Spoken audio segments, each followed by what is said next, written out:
할렐루야. 아멘. 귀한 또한 3일을 구별하고 예배로 영광을 올리는 여러분의 마음속에 복음의 큰 비밀과 성령의 역사가 함께 하시길 축복합니다. 아멘. 말씀의 제목 같이 나눕니다. 본질을 붙드는 능력. 본질을 붙드는 능력. 아멘. 통상 우리가 잠을 잘 때 꿈을 꿀 때가 있습니다. 아침에 일어났을 때 꿈이 생생할 때가 있고요. 어떤 때는 꿈이 전혀 꾸긴 꾼 것 같은데 생각이 안 날 때가 있습니다. 그리고 뭔가 굉장히 바라는 게 있을 때 꿈에 나타날 때도 있고요. 뭔가 내 마음이 굉장히 불안할 때 그게 또 꿈에 나타날 때도 있는 경험이 있습니다. 마찬가지 의미에서 꿈이란 건 우리가 참 어떻게 보면 무의식 속에서 일어나고 있는 또 하나의 우리의 생각과 영적인 작용들인데요. 우리가 의미 없이 꿀 때는 개꿈이란 말을 합니다. 그런데 어떤 때는 꿈이 상당히 의미가 깊어서 그 꿈의 어떤 열매와 또 현실적으로 나타날 때도 있는 것을 경험하게 됩니다. 오늘 이제 우리가 나눌 다니엘서 7장부터 마지막까지는 다니엘의 환상에 관한 이야기를 이제 나누게 될 것입니다. 오늘 이 말씀이 마치 전에 우리가 에스겔서를 나눌 때 에스겔이 경험했던 환상과 그 꿈에 관한 비유처럼 모든 것이 마치 신비적인 이야기 또 어떻게 보면 예언적인 이야기들이 소개됩니다. 그래서 말씀을 읽을 때 조금 이 해석에 난해한 부분들이 좀 있을 수 있습니다. 그러나 그 전체적인 흐름과 맥락을 통해서 하나님께서 정말 이 세대를 통해서 원하시는 것이 무엇인가를 잘 분별하는 믿음의 지혜가 여러분 삶 속에도 있기를 축복합니다. 아멘. 7장의 사건을 중심으로 이제 7장부터는 6장까지의 내용과는 조금 상황이 다릅니다. 6장까지는 그동안 바벨론 땅을 통해서 또 메대 바사 제국을 통해서 일어났던 시대적 흐름을 통한 어떤 역사적 흐름 속에 일어난 하나님의 사건들을 표현했다면 7장부터 마지막 장까지는 다시 한 번 더 이 바벨론 땅으로부터 시작하여 메대 바사 그리고 이제 또 페르시아 제국 그리고 헬라 제국 그리고 로마 제국까지 이어지는 역사성에 관한 이야기를 다니엘이 꿈에서 그것으로 보았던 이야기를 소개합니다. 그래서 에스겔서, 다니엘서, 요한계시록 거의 비슷한 맥락에서 전체적인 흐름과 환상이 연결되어 있다는 것을 이해하시면서 오늘 말씀을 접근하고 함께 은혜를 나누겠습니다. 그렇기 때문에 이 다니엘서를 나눌 때 이것이 옳으냐 그르냐를 논하기 전에 하나님께서 말씀하시고자 하는 뜻이 무엇일까를 볼 수 있는 이 통찰력이 굉장히 중요합니다. 제가 오늘 말씀의 제목을 본질을 붙드는 능력이라고 했습니다. 하나님의 말씀에 주님의 의도와 뜻을 모르면 우리가 그 가지처럼 펼쳐진 말씀의 끝다리를 붙잡고 오해를 하거나 편견을 갖기 시작하죠. 그러다가 이단도 생기고 그러다가 성경을 곡해해서 왜곡된 길로 빠질 때도 있기 때문에 우리가 본질을 붙드는 능력이 정말 중요하다는 것 우리가 한 번 더 기억할 수 있어야 할 것입니다. 그래서 오늘 다니엘서 7장에는 다니엘이 하나님께로부터 받은 4마리의 짐승에 관한 환상적 이유가 오늘 본문에 소개됩니다. 하나같이 보면 조금 현실성이 떨어지는 짐승들의 모습입니다. 막 사자가 막 독수리 날개를 달고 있질 않나, 표범이 날개 넷을 달고 있고요. 또 여기 보면 마지막에 나타난 이 짐승은 다니엘의 표현에 의하면 무섭고 놀랍다고 했습니다. 그래서 막 그 큰 이빨이 뭐든지 먹어버리고 부서뜨리고 깨트리고 하는 아주 막강한 힘을 가진 어떤 상상의 어떤 짐승과 같은 이런 모습으로 비춰졌다고 오늘 말씀하고 있죠. 이런 전체적인 부분을 보면서 오늘 우리가 주목해야 될 하나님의 뜻 그리고 다니엘에게 보여준 이 환상은 무엇을 의미하는가 이런 의미를 같이 보려고 합니다.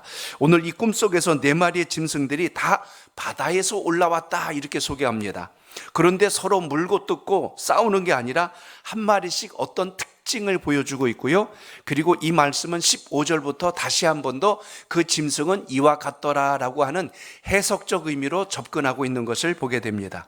요한계시록을 포함해서 이 바다에서 뭔가 나타날 때는 긍정적인 부분보다는 부정적인 묘사가 훨씬 더 많습니다. 그렇기 때문에 오늘 주로 사단의 세력들이 바다에서 일어나고 바다는 즉 세상을 상징하는 의미에서 우리에게 표현되어 있음을 보게 됩니다.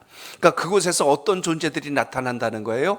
악하고 불의하고 세상의 권세를 가진 자들이 나타나서 서로 삼키고 지배하고 정복해 나간다 라고 하는 역사의 어떤 흐름에 대한 이야기가 오늘 말씀 속에 증거되고 있습니다.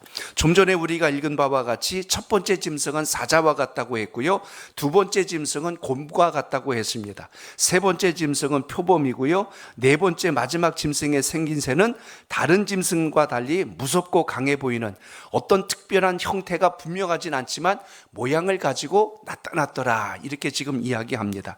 이것 때문에 다니엘이 도대체 이게 무슨 꿈일까 하고 고심하는 이야기가 15절에 나와 있어요. 다니엘이 이 꿈으로 인하여 심히 번민하였더라라고 이렇게 기록된 걸 보면 다니엘조차도 이 꿈이 도대체 무엇을 말씀하시는 것인가 하고 굉장히 두려워하고 혼란스러워했다는 것입니다. 결국 오늘 말씀을 따라가다 보면 그 뒤에 마지막에 등장하는 바로 인자라고 하는 표현까지 나옵니다. 인자라는 표현을 통해서 우리가 신약 성경에 보면 예수 그리스도를 상징하고 있다는 뜻을 우리가 암시하는 것을 보게 된다면 이 모든 역사적 흐름 속에서 결국 메시아 예수 그리스도까지 연결되고 있다는 큰 그림을 먼저 우리가 마음속에 기억하면 좋을 것 같습니다. 자, 역사적으로 본다면 이 짐승을 좀 빨리 제가 해석을 하고 들어갈게요. 네 짐승은 당시에 가장 막강한 힘을 가졌던 네 나라를 상징합니다. 그 중에 첫 번째가 바로 바벨론입니다. 아수르 제국을 삼켜버렸던 바벨론 제국이 오늘 여기 사자와 같이 비유되었고요, 두 번째 곰에 비유된 것은 메데와 바사, 바로 이 페르시아 제국에 대한 이야기가 오늘 두 번째 곰에 빗대어서 소개됩니다. 세 번째 짐승이었던 이 표범은요, 그 다음에 일어났던 이 그리스 마케도니아 지역을 의미해주는 장면, 그러니까 헬라 제국을 지금 뜻하고 있습니다. 그 다음에 마지막 네 번째 나타난 생김새도 정확하지 않은데 막강한 힘을 가진 또 하나의 짐승이 나타났다. 그건 바로 역사에서 말하고 있는 로마 제국을 상징하고 있다라는 것이 통상적으로 성경을 해석하는 모든 학자들의 공통된 의견으로 연결됩니다. 그러니까 다니엘이 지금 꾸고 있는 꿈은 앞으로 나라와 세상이 역사가 어떻게 움직이고 있는지를 다니엘에게 지금 미리 보여준 거예요. 신약에 보면 사도 요한에게 반모섬에서 환상 가운데 본 것이 뭡니까? 앞으로 마지막 때 되어질 일을 사도 요한이 환상 가운데 그 꿈을 보았다면 오늘 다니엘은 역사 속에서 새롭게 일어나고 무너지는 나라들을 지금 꿈속에서 지금 이걸 다 보았다는 것입니다. 그래서 오늘 이것이 우리에게 주는 의미는 무엇인가를 먼저 살펴볼 텐데요, 첫 번째 오늘 이 환상이 주는 의미는 성도에게 유익을 주기 위함이다라는 것을 먼저 볼 수 있어야 합니다. 오늘 1절에서도 보면 뭐라고 말씀해요? 여러분 1절 봅니다. 1절 시작. 바벨론 벨사살 왕 원년에 다니엘이 그의 침상에서 꿈을 꾸며 머릿속으로 환상을 받고 그 꿈을 기록하며 그 일의 대략을 진술하니라. 아멘. 여기 보시면 다니엘이 꿈을 꾸었는데 여기 기록하며 진술한다라는 표현을 보면 다니엘이 이 꿈을 잘 기록해 놨다가 후대에게 이것을 알려줘야 되겠구나라고 하는 어떤 마음속에 담는 것을 봅니다. 여러분 혹시 그렇게 해본 적 있습니까? 잠을 잘 때요, 옆에다가 메모지라든지 연필을 놓고 한번 주무셔 본 적 있어요? 있죠. 전 그래 봤어요. 왜냐하면 자다가 꿈을 탁 갑자기 꿨는데 때로는 그 꿈이 하나의 드라마가 들 때가 있어요. 야, 이거 영화로 만들면 대자가 시나리오를 쓰고 싶은 생각도 들 때가 있고요, 어떤 땐 그 꿈이 너무나 생생해서 이걸 적어뒀다가 나중에 언제 한번 이걸 잘 한번 그대로 한번 해보면 좋겠다는 그런 생각을 가진 때가 있어서 옆에 실제로 놔본 적도 있거든요. 근데 대부분 왜 그러냐면 그렇게 안 하면 일어나서 조금 움직이다 보면 꿈을 다 잊어버려요. 중간중간 생각나고 처음부터 끝까지가 생각이 안 날 때가 있습니다. 그런데 다니엘이 지금 어떻게 했냐면 이 모든 것을 그가 침상에서 꾼 꿈을 어떻게 한다고요? 기록하며 그의 일을 대략으로 진술하니라라고 하는 것을 보면 다니엘이 지금 꾸었던 꿈과 환상을 지금 다 잊지 않으려고 다 그것을 메모하고 적어 놓았겠다라는 것을 보게 됩니다. 자, 왜 그랬을까요? 지금 이스라엘 민족은 바벨론 땅에, 그리고 지금 바사와 페르시아 제국에 지금 포로로 끌려온 어떻게 보면 꿈과 희망을 이룬 민족들 아닙니까? 이들에게 지금 희망적 메시지가 있다면 하나님께서 이 모든 것을 끝내시고 우리를 다시 회복시키실 것이다 라는 것을 상징적으로 당시의 선지자들, 그리고 오늘 이렇게 다니엘과 같이 환상과 꿈을 본 자들이 하나님께서 내게 이렇게 말씀하여 주셨더라라는 걸 증명해 줄 때 그 하나님의 백성들이 얼마나 소망이 생기고 이 환난 속에서도 버틸 만한 용기를 가질 수 있는 바로 그 모습을 보게 됩니다. 요한계시록도 똑같습니다. 요한계시록의 사도 요한이 그때 그 요한계시록을 기록함으로 초대교회 성도들이 로마의 핍박과 압제 속에서 그때 신앙을 포기하지 않고 지킬 수 있었던 힘은 마지막 때 하나님의 심판이 말 것이다, 그때 주의 역사가 일어날 것이다 라고 하는 강력한 위로를 받았기 때문에 계시록을 통한 위로가 그 마음속에 살아 있었다는 것입니다. 우리나라가 일제강점기 때요, 그때 신앙생활하기 정말 힘들었습니다. 그때 당시에 우리 한국 교회사를 보시면 아마 여러분 들으신 분들도 많이 계실 거예요. 예배를 드릴 때요, 예배 순서와 그리고 그날 설교 내용을 이 로마 순사들이, 로마래네요, 이 경찰들이 다 그걸 검열을 해요. 그래서 혹시라도 어떤 선동적이거나 어떤 민족의 주체성을 강화시키는 내용이 있을 때는 삭제를 시키거나 그날은 설교를 전하지 못하도록, 심지어 맨 뒷자리에 앉아서 그걸 감시하는 일까지 있었죠. 그래서 당시에 설교를 금지했던 성경이 있었습니다. 출애굽기. 또 하나는 요한계시록. 그러니까 이 마지막 때 모든 것을 진멸하고 하나님이 다시 우리를 회복시켜 주실 거라는 희망의 메시지가 담겨있던 이 두 말씀은 당시의 설교 본문으로 채택하지 못하도록 막을 정도로 굉장히 강력했다는 것이죠. 오늘 그렇다면 이 다니엘서 7장은 이 환상을 통해서 하나님의 백성들에겐 위로와 소망을 주고, 그리고 대적하고 방해했던 세력들은 결국 진멸당할 것이라는 확실한 증거를 하나님께서 미리 꿈으로 보여주셨다는 것을 우리가 만날 수 있습니다. 뿐만 아니라 하나님의 권세가 얼마나 막강한가를 보여주는 메시지가 이 7장 속에 있다는 사실을 우리가 보셔야 됩니다. 2절에 보시면 여러분, 하늘에 내 바람이 큰 바다로 몰려들었더라 그랬습니다. 동서남북에서 바람이 몰려들어서 바다를 몰아쳤더니 거기서 짐승들이 일어나기 시작했더라, 이렇게 이야기하는데, 각 나라들, 막강한 힘을 가진 민족들이 일어났는데 하나씩 서로 삼켜가면서 마지막에 강한 나라가 남았더라, 그 이야기입니다. 그러니까 결국 뭡니까? 바벨론 다음에 메데바사 제국이, 헬라 제국이, 그리고 마지막에 누가 남아요? 로마 제국이 남았더라. 그러나 지금 로마도 지금 결국은 어떻게 됐어요? 전 세계 막강한 힘을 가진 민족은 아닙니다. 그런데 한 가지 분명한 것은 로마와 그리스를 통해서 역사의 모든 철학, 문명, 그리고 우리의 문명적 이기들이 거기서부터 나온 것을 우리는 부인할 수 없어요. 그러니까 여러분이 헬라의 이 문자를 통해서 영어라고 하는 이 문자가 전 세계에 보급됐죠. 이 로마 제국에서 했던 당시의 문화와 풍습이 전 세계에 일반화되고 보편화된 것을 우리가 봅니다. 그러니까 이 아파트라고 하는 문화, 수세식 화장실의 문화, 이런 것들이 당시 로마 시대 때 이게 보급되고 있었던 것이 지금 오늘날 일반적이고 보편적인 문화로 다 형성되고, 지배 구조라든지 현대식 건물들의 모든 틀이 여기서부터 출발한 것을 봅니다. 음악, 예술, 음악, 미술 할 것 없이 모든 것이 여기서부터 발생했다는 것을 보면 단순히 어떤 힘을, 권력을 가지고 세상을 지배한 것이 아니라 그들의 사상과 문화가 전 세계에 지금 퍼져 있다는 것을 우리가 부인할 수 없지요. 이런 면에서 본다면 오늘 세상의 정치와 역사적 섭리를 깨닫게 하기 위한 하나님의 섭리가 오늘 이 7장부터 마지막 장까지 소개되고 있더라라는 이야기입니다. 그래서 오늘은 저는 여러분과 같이 오늘 본질에 대해서 집중하는 능력을 말씀을 나누려고 합니다. 눈에 보이는 표면적인 수많은 사건 사고들, 금방 말세가 될 것 같아, 세상이 이러니까 흉흉한 것 같아. 그런데 우리가 붙들어야 되는 건 눈에 보이는 이 환경적인 부분이 아니고 역사를 움직여가고 계신 하나님을 붙드는 믿음이 여러분의 마음속에 있기를 축복합니다. 아멘. 그래서 오늘 여기 1절을 먼저 여러분 다시 한 번 더 읽어봅니다. 1절 시작. 바벨론 벨사살 왕 원년에 다니엘이 그의 침상에서 꿈을 꾸며 머릿속으로 환상을 받고 그 꿈을 기록하며 그 일의 대략을 진술하니라. 아멘. 하나님 안에서 꾸는 꿈은 반드시 이루어진다라는 것을 여러분 잊지 않길 바랍니다. 아멘. 주님 없이 꾸는 꿈은 탐심과 탐욕이 되지만 하나님께서 주신 사명을 붙들고 꾸는 꿈은 반드시 그걸 통하여 하나님의 영광이 이 땅에 성취된다는 것을 여러분의 신앙 가운데 기억하시길 바랍니다. 아멘. 좀 전에 말씀드린 대로 역사가 흐르는 거대한 어떤 물결을 보시면 한 나라가 평생 전 세계를 지배하지 않았어요.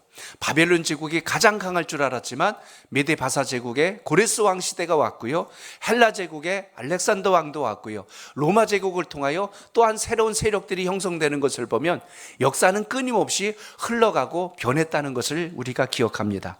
마찬가지로 오늘 다니엘이 꾼 환상과 꿈을 통해서 우리가 볼 수 있는 것은 하나님이 계획하시고 섭리한 일은 멈추지 않고 계속하여 진행되어 가고 있었더라, 바로 아멘. 그것을 보여줍니다. 아멘. 창세기를 통해서 하나님이 아브라함에게 꿈을 주셨고, 이삭에게 꿈을 주셨고, 야곱에게 꿈을 주셨고, 요셉에게 꿈을 주셨고, 모세에게 꿈을 주셨고, 여호수아에게 꿈을 주셨고, 아멘. 다윗에게, 솔로몬에게, 수많은 선지자들에게 계속하여 이 꿈이 성취되어 가고 열매 맺었다는 것을 보면 하나님이 주신 꿈은 1.1획도 틀리지 않고 정확하게 이루어졌다는 것, 아멘. 이걸 우리가 믿음 안에서 기억하시길 바랍니다. 아멘. 사도 바울도 마찬가지죠. 예수 그리스도를 만나고 예수 그리스도께서, 주님께서 바울에게 뭐라고 그랬어요?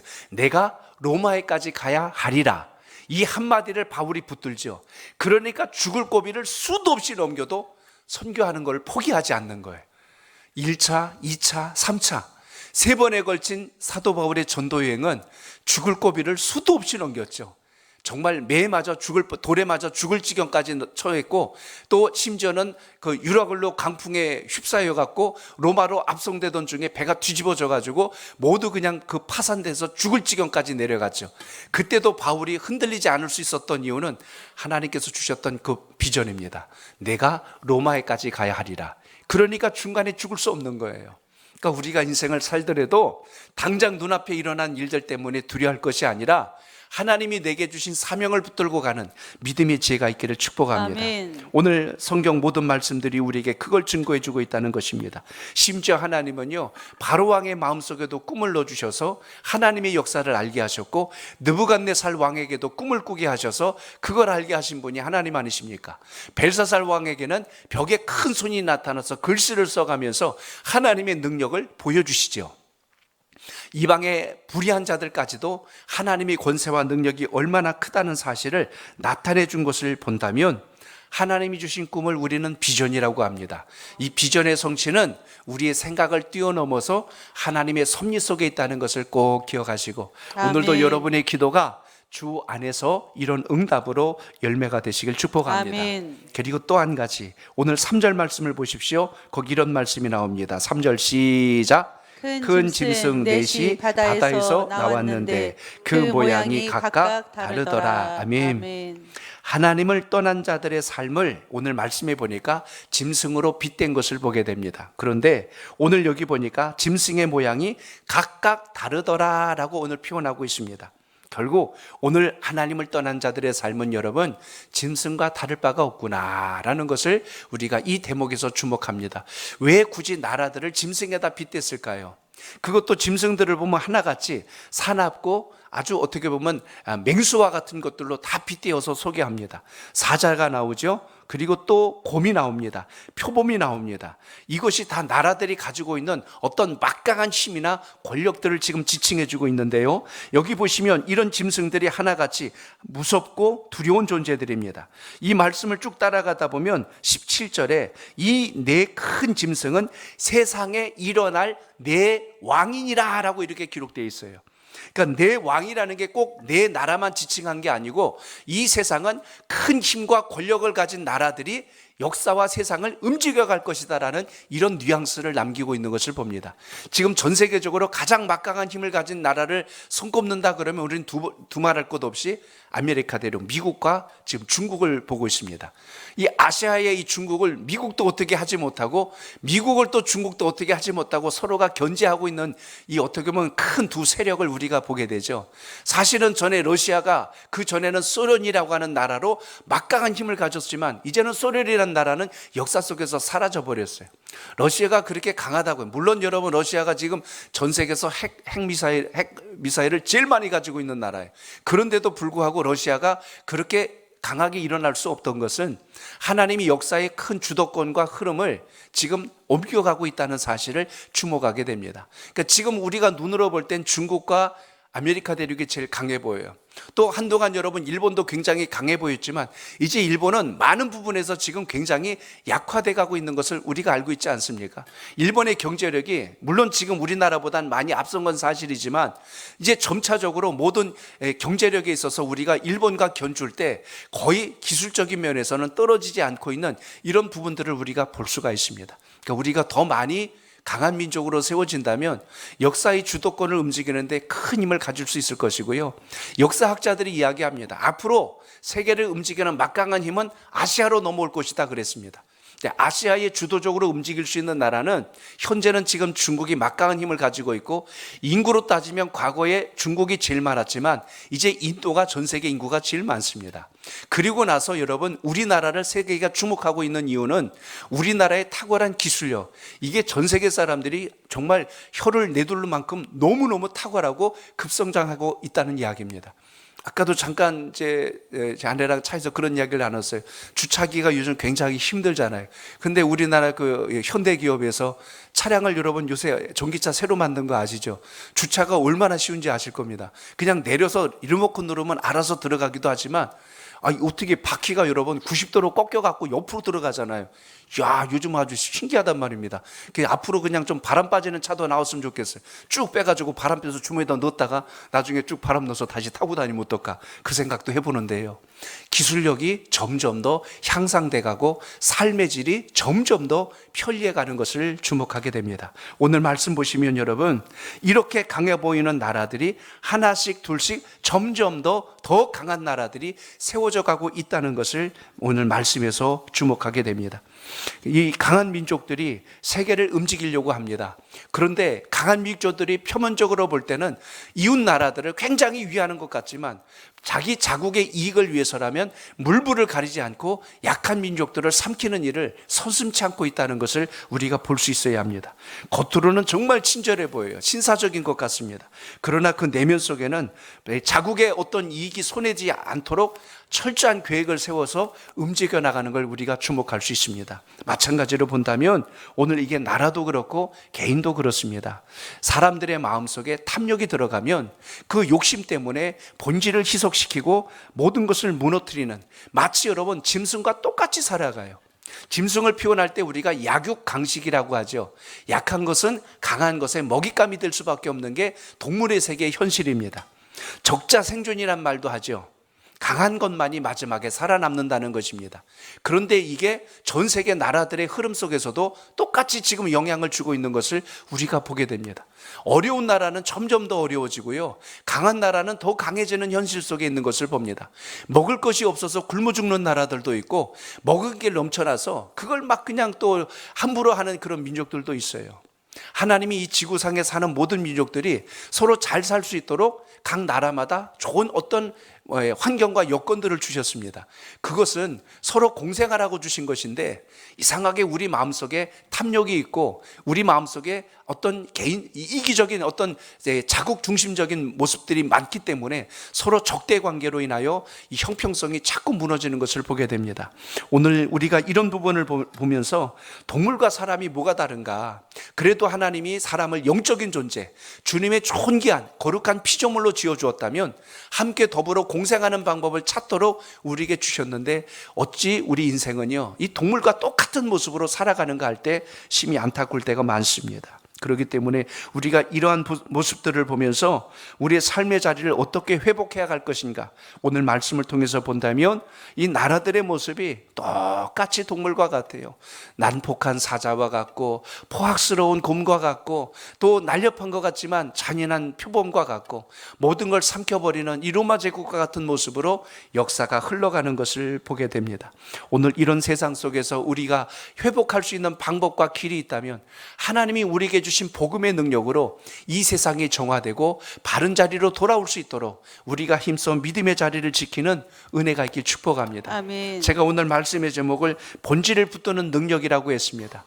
본질은 하나님께서 주신 역사적 섭리입니다. 그리고 보여지는 현상적인 거는 각 나라들이 표면적으로 볼 땐 강해 보이는 거예요. 그러니까 우리는 이 나라 눈치 보고 저 나라 눈치 보고 살아야 할 것 같습니다. 환경이 힘들고 어려우면 먹고 살기 힘들다고 넋두리하고 절망할 것 같습니다. 그렇지만 우리를 지으신 하나님의 그 본질을 붙들고 간다면 환경이 결코 우리를 삼킬 수 없다는 이 믿음의 본질이 여러분 삶 속에 또 한 번 강력하게 살아있기를 축복합니다. 아멘. 그러므로 오늘 하나님 앞에 우리의 삶의 자리를 하나님께 세우는 일이 무엇보다 급선무한 사실을 기억하시고 이 능력이 여러분 속에 있기를 축복합니다. 아멘. 특히 오늘 요 8절까지 보시면서 우리가 조금 이해될 부분이 한 군데 더 나옵니다. 바로 7절에서 8절까지 읽어보시면 거기에 보면 읽고 한번 말씀을 나눠보는 게 도움이 될 것 같아요. 자, 7절하고 8절을 다시 읽어보겠습니다. 두 절을 봅니다. 시작. 내가 밤 환상 가운데에 그 다음에 본 넷째 짐승은 무섭고 놀라우며 또 매우 강하며 또 쇠로된 큰 이가 있어서 먹고 부서뜨리고 그 나머지를 발로 밟았으며 이 짐승은 전에 모든 짐승과 다르고 또 열 뿔이 있더라. 내가 그 뿔을 유심히 보는 중에 다른 작은 뿔이 그 사이에서 나더니 첫 번째 뿔 중에 셋이 그 앞에서 뿌리까지 뽑혔으며 이 작은 뿔에는 사람의 눈 같은 눈들이 있고 또 입이 있어 큰 말을 하였더라. 아멘. 아멘. 읽으면 굉장히 추상적이고 난해한 표현 같지요. 그런데 오늘 앞부분에서 이야기한 것처럼 사자도 등에 독수리 날개를 달고 있고 곰도 그냥 그 입에다가 갈빗대를 물고 피를 철철 흘리는 고깃덩이를 물고 있는 모습이나 표범은 등에다가 새의 날개가 4조각이나 달려가지고 펄럭거리고 있는데 오늘 이 네 번째 짐승의 모습을 보니까 머리에 뿔이 10개나 달렸어요. 야, 이건 도대체 뭘 또 이야기하는 건가? 심지어 이것을 문자적으로 해석하는 사람은 유럽의 이유를 이야기하는 분들도 계세요. 유럽의 그 10개의 나라들이 통합을 이뤄서 그들이 바로 이 마지막 막강한 나라들이 아니냐라고 이런 이야기를 하는 분들도 있습니다. 그런데 여기서 또 한 가지가 있어요. 그 사이에 뿔이 하나 올라왔다고 그랬어요. 이건 대부분 성경학자들도 공통으로 생각하는 게 뭐냐면 그러한 막강한 힘을 가진 마지막 세력을 가진 민족 가운데 적그리스도가 일어날 것이다. 마지막 역사를 뒤집어 엎으려고 하는 막강한 세력이 일어날 것이다 라는 의견에서는 일치하고 있다는 것입니다. 그러니까 여기에 대해서 우리가 믿음의 눈을 떠야 돼요. 요한계시록에서도 음녀, 적그리스도 이런 표현들이 나옵니다. 마지막 때 나타나는 큰 용, 뱀 이런 표현들, 그것이 마지막 때 복음을 대적하고 하나님의 영광을 훼손하려고 하는 막강한 힘을 가진 달이 마지막에 등장할 것이다라고 이렇게 통상적으로 우리가 말하고 있습니다. 그러니까 그때가 언제냐를 논하기 전에 하나님께서 역사의 흐름 속에서 마지막 이 주님의 복음의 세력과 대치할 만한 권세가 일어날 것이라는 것을 생각한다면 교회는 앞으로 장차 일어날 적 그리스도의 세력에 대해서 우리 믿음으로 잘 대비할 수 있는 은혜가 있길 축복합니다. 아멘. 무엇이 일어날까 봐 두려워하는 신앙보다는 잘 준비된 자가 어떤 위기가 왔어도 이길 수 있다는 걸 잊지 않길 바랍니다. 학생들이 보통 여러분 우리도 학교 다닐 때 그랬잖아요. 중간고사, 기말고사, 또 무슨 쪽지 시험. 웬 학교 다닐 때 시험이 이렇게 많은지 몰라요. 그런데 시험 볼 것에 대해서 매일 두렵고 걱정하고 스트레스 받기보다는 늘 공부에 대해서 준비를 철저히 하고 잘 학습을 신실하게 해왔다면 어떤 시험을 와도 사실 우리가 겁나지 않을 거예요. 운동도 마찬가지입니다. 평상시 체력 관리 잘하면요, 우리가 어떤 운동을 해도 그것이 잘 우리에게 소화가 되고 이해가 될 겁니다. 지난번 우리가 4월달 초죠? 우리가 좀 우리 전교인 한번 청량산 한번 올라가자고 했는데요. 제가 너무 좀 속단한 게 뭐냐면 우리 성도 여러분들을 다 20대로 봤거든요. 그래서 다 그냥 정상에서 만날 줄 알았어요. 그런데 올라오신 분들 계시고 길을 잃고 방황하는 분도 계시고 올라오다 중간에 멈춘 분들도 계시고 막 이렇게 흩어진 걸 보고 제가 이거 작전을 잘못 짰다는 걸 늦게 하는 거예요. 저는 우리 교우 여러분들이 다 그냥 이렇게 힘차게 저보다 먼저 다 올라가 계실 줄 알았거든요. 저도 좀 무릎이 안 좋아서 등산하는 거 좀 상당히 조심하기는 하는데 평상시 여러분 근력 운동, 체력 운동을 꾸준히 잘 했다면 우리가 그 청량산이 아니라 백두산이라도 가지 않을까 싶은데, 운동도 그렇고요, 모든 부분이 똑같습니다. 신앙생활도 그래요.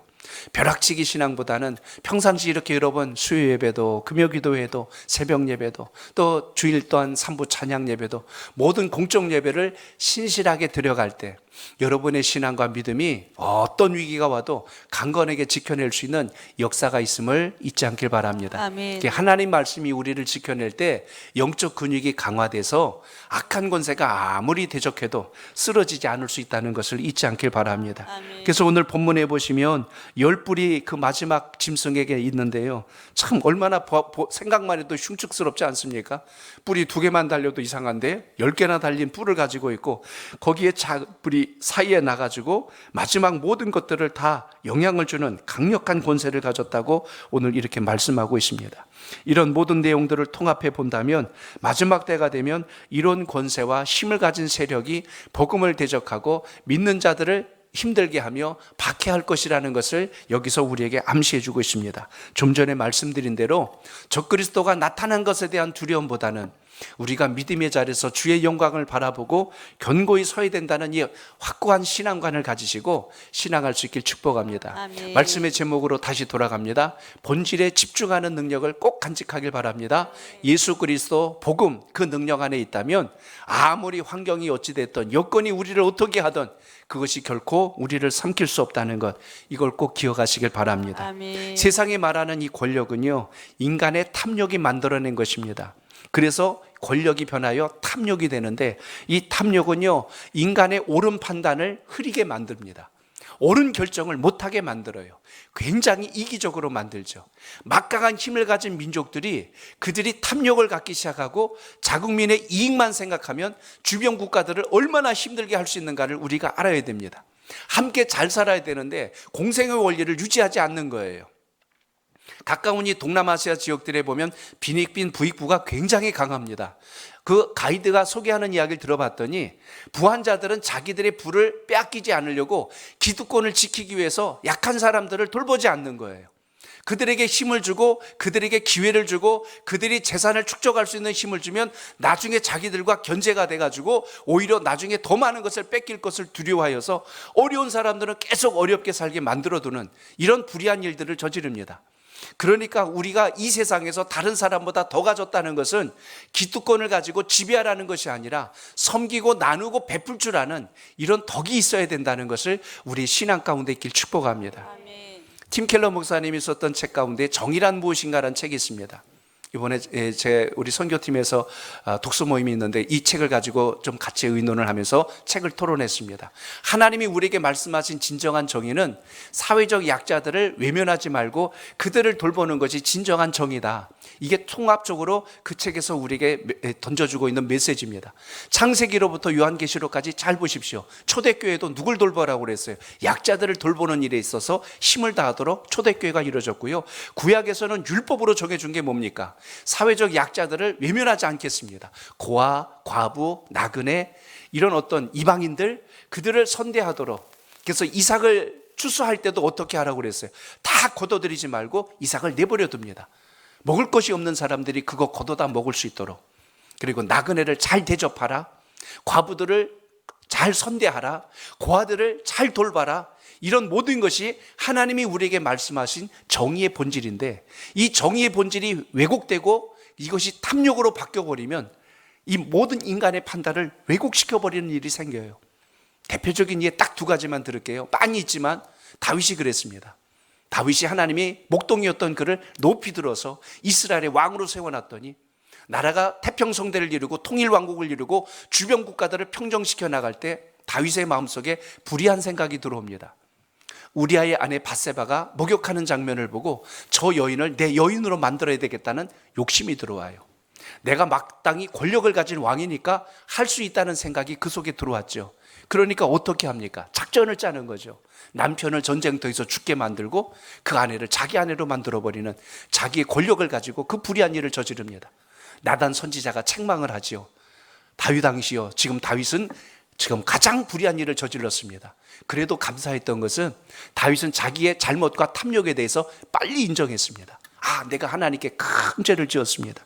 사무엘하서 12장 13절에 보면 다윗이 나단에게 이르되 내가 여호와께 죄를 범하였나이다 하고 통회합니다. 자기의 죄를 시인하는 거죠. 반면에 아합이라고 하는 왕이 있습니다. 열왕기상서 21장에 보면 아합 왕이 나오는데요, 그는 북이스라엘에 막강한 권력을 갖고 많은 소유를 가진 자인데 자기 백성들 가운데 포도원 하나를 가지고 있는 나봇의 포도원을 탐하는 겁니다. 자기께 그렇게 많은데도 그게 탐나는 거예요. 어떻게 보면 다윗과 지금 똑같은 상황이죠. 그걸 빼앗으려고 전전긍긍하니까 그의 아내 이세벨이 뭐라고 합니까? 그걸 왕이 빼앗지도 못하고 그것 때문에 마음 상해가지고 밥도 안 먹고 누워있어. 그러더니 어떻게 했어요? 가짜 증인을 세워가지고 저자가 나라를 반란하고 반역하는 자라고 해서 모함하여 나봇을 죽이고 포도원을 강제로 뺏어버리죠. 이게 인간이 권력을 가졌을 때 저지를 수 있는 만행입니다. 사람이 권력을 갖고 재력을 가지면 그걸 가지고 불의한 일을 서슴지 않죠. 이런 모든 것이 사회적 악이라는 이야기입니다.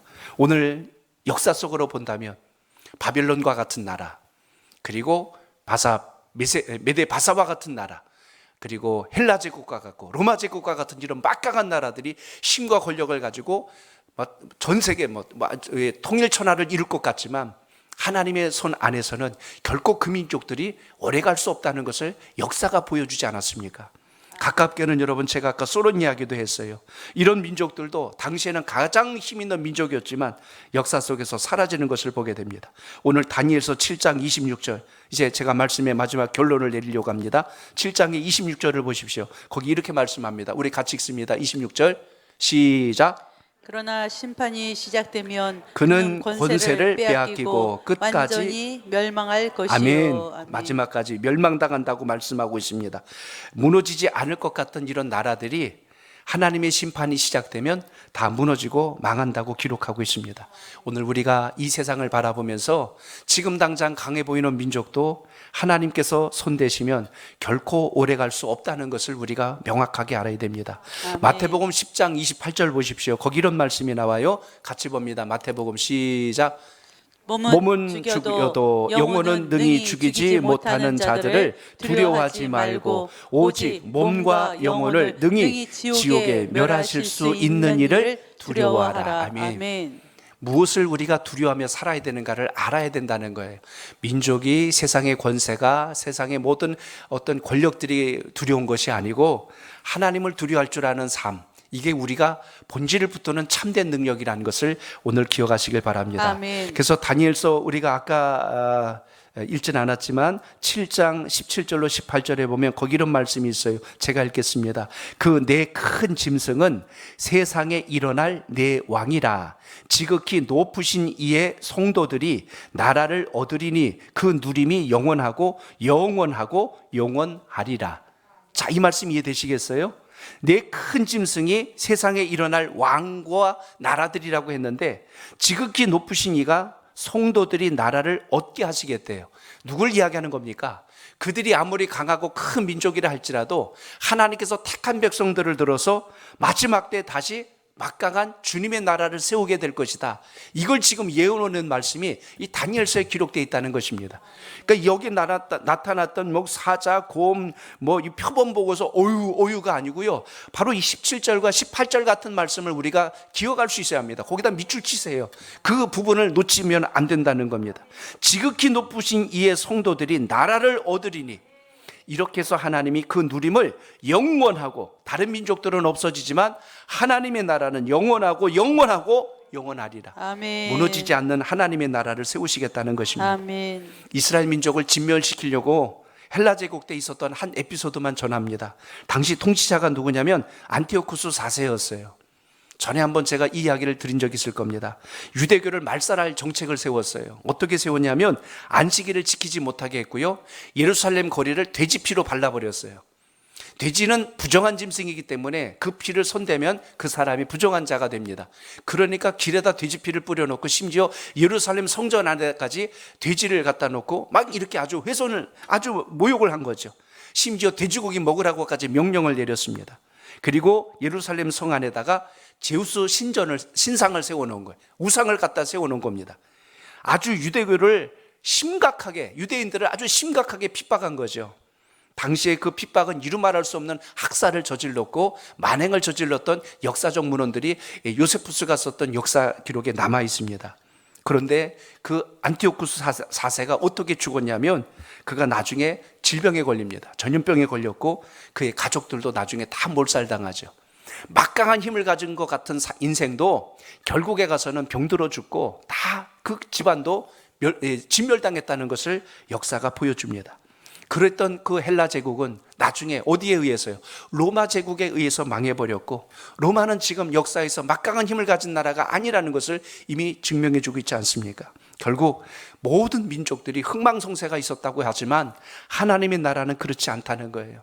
그러니까 지금도 중국이 강해 보이고 미국이 강해 보일지는 모르겠습니다. 그러나 앞으로 누가 또 알겠어요? 우리 대한민국을 하나님이 더 크고 총기하게 쓰실지 누가 알겠어요? 아멘. 그러므로 눈에 보이는 표면적인 것을 가지고 휘청대거나 주눅들지 말고 주님께서 우리에게 주신 복음의 능력을 가지고 우리 민족을 들어쓰신 하나님을 붙드는 능력이 여러분 속에 있기를 바랍니다. 아멘. 그토록 한 절만 읽고 말씀했습니다. 빌립보서 2장 10절로 11절 우리 한 번 더 마지막으로 읽습니다. 시작. 하늘에 있는 자들과 땅에 있는 자들과 땅 아래에 있는 자들로 모든 무릎을 예수의 이름에 꿇게 하시고 모든 입으로 예수 그리스도를 주라 시인하여 하나님 아버지께 영광을 돌리게 하셨느니라. 아멘. 아멘.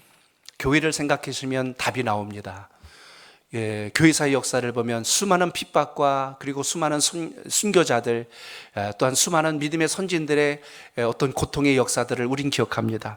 예배당 건물은 수없이 무너졌고 또 믿는 자들은 수없이 핍박과 죽임을 당했습니다. 그러나 교회가 사라졌던가요? 믿는 주의 백성들이 역사 속에서 소멸됐던가요? 아니죠. 오히려 그러면 그럴수록 교회는 더 환난과 핍박 속에서 강하게 일어나서 열방을 향하여 더 힘있게 전진해 나간 것을 보게 됩니다. 아멘. 오늘 여러분의 신앙과 믿음 속에서 기억하십시오. 주님을 붙들고 가는 신앙이 왜 중요한가?